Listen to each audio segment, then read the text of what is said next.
Hi guys, my name is Alex Schroeder. I'm the Vice President of Community Engagement for Panhellenic. Hi, my name is Dr. Sharice Williams, and I am the Assistant Director and Training Director at the University of Washington Counseling Center. And we're just going to be answering a few questions that you guys have submitted. And so just to kind of get started.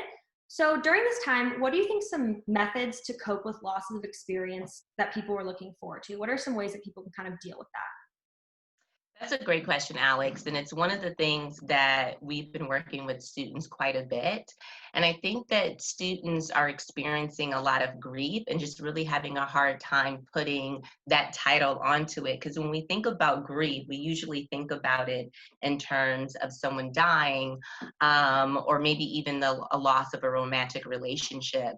But it's so important for us to remember that having certain experiences is a loss, especially given how structured and routine and familiar and comfortable these experiences can help our lives be. And so I think that one of the things that's really important is to allow yourself to feel sad, allow yourself to feel the loss.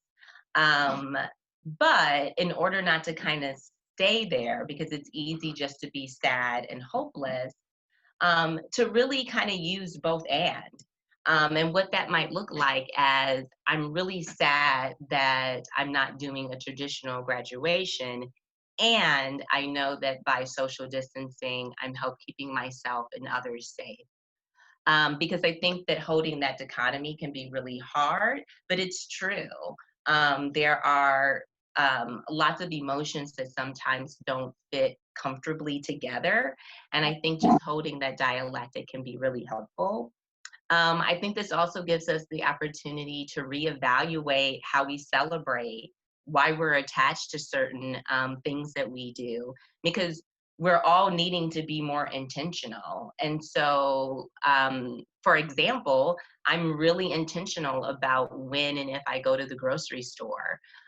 Before COVID-19, I would hop in my car and go to the grocery store and I wouldn't think twice about it.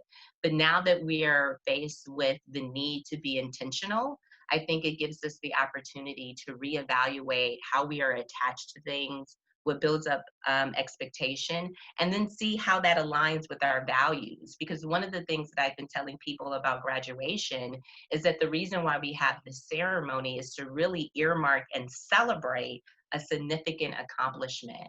And so, whereas we may not be able to do it in one particular way, we can use both and to think about, is there another way that I can celebrate this accomplishment? Because that's the real value of the event. And so, again, kind of thinking about, even though I've lost this event, can I maintain the sentiment of it by doing something else? Yeah. Um, yeah, and I think that if we're able to make those types of pivot, we're able to still enjoy the things that are happening in our lives, even though we're celebrating them or experiencing them in different ways.